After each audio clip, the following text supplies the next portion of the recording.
Hey everyone, it is late at night and I'm Norman. This is the 28th day of my 30 dress watches in 30 days challenge. Tonight we're looking at a somewhat divisive brand. That's right, we're looking at an Moser watch.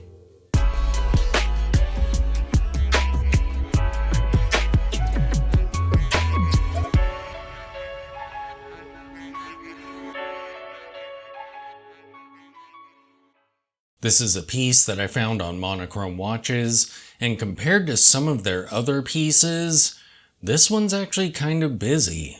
In fact, in comparison to some of their other designs, this is like having a skeletonized dial chronograph with a moon phase, day date, GMT hand, and tourbillon. And the particular piece we're looking at tonight is the Venturer Small Seconds XL Purity. Red, gold, and contemporary rhodium-plated fume dial. This is a design that's limited to 100 pieces, and it has a large case on it at 43 millimeters. The display caseback looks great. That movement is pretty wild looking. And it has 3 days of power reserve. But the colorway of that dial is so crazy. It's dark around the edge of the dial and it fades to a light pale green color. These watches have leaf hands and they actually have indices on them. They're applied batten markers, they're double ones at the 12 o'clock and single batten markers at the 3, 6, and 9.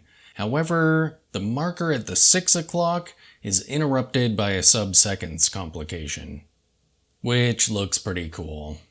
It's inset and it's actually comprised of an outer ring with a further inset and darker center area to it. There's a counterweight on the seconds hand in that sub-dial, which looks good. I feel like sub-seconds hands that don't have counterweights kind of look odd. It's just a hand jutting off of the center. Weird. There are markers at the 12 o'clock, 3, 6, and 9 in the sub-seconds complication, so it's a bit minimal. I mean, with an automatic watch, it's not like you're really counting seconds or anything, but is interesting to have so few markers. Very Bauhaus of H. Moser. Other than the hands and the sub-second and the markers, the only thing on this dial is the branding, which is done in a nice, elegant font below the 12 o'clock. This watch is all dial, and being 43 millimeters, yeah, it's gonna look it'll have wrist presence. Yeah. The crown looks a little bit oversized. I do like the way it gets wider as it moves away from the case. This watch almost has sort of a floral-like elegance to it. It's interesting. Especially with the strap that it's on. It's sort of a green color with flecks of darker colors in it. It almost looks like this watch grew on a tree. The wrist shots look amazing. But in those wrist shots, it kind of looks large. Which it probably should. I think other than the size, this is just a brilliant looking watch.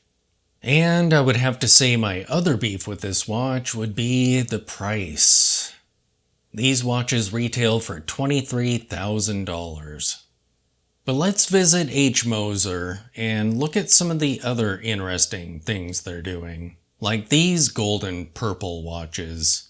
Now, those are unique dials. I don't think I've ever seen anything quite like that at all. One of them has a big date at the 3 o'clock, and I believe a power reserve indicator without any indices on it. There's a sub-seconds complication, and 0 indices anywhere on this dial. There's also a great-looking chronograph variant. They also do a space-age looking minute repeater. I do like the visible minute repeater though. It looks good. And the hands and the case are super unique, but it has a tourbillon, so of course you have to show that off. And that always looks like an open heart. There are variants of these that just have batten markers on them. No date or anything else. Those have some pretty great dial colors, greens and purples. There's some great looking pieces in their Endeavor lineup, like the Endeavor Center Seconds Vanta Black that has sort of Bauhausy markers on it. So it's minimal, but in a more Bauhaus kind of way.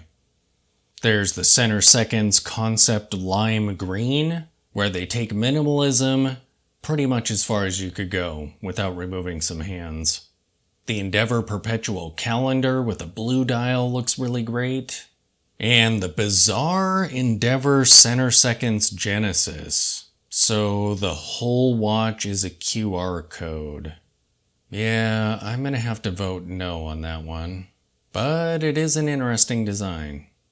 I actually like the Vanta Black with yellow gold, which is very interesting because I am not a huge fan of black dials with yellow gold cases.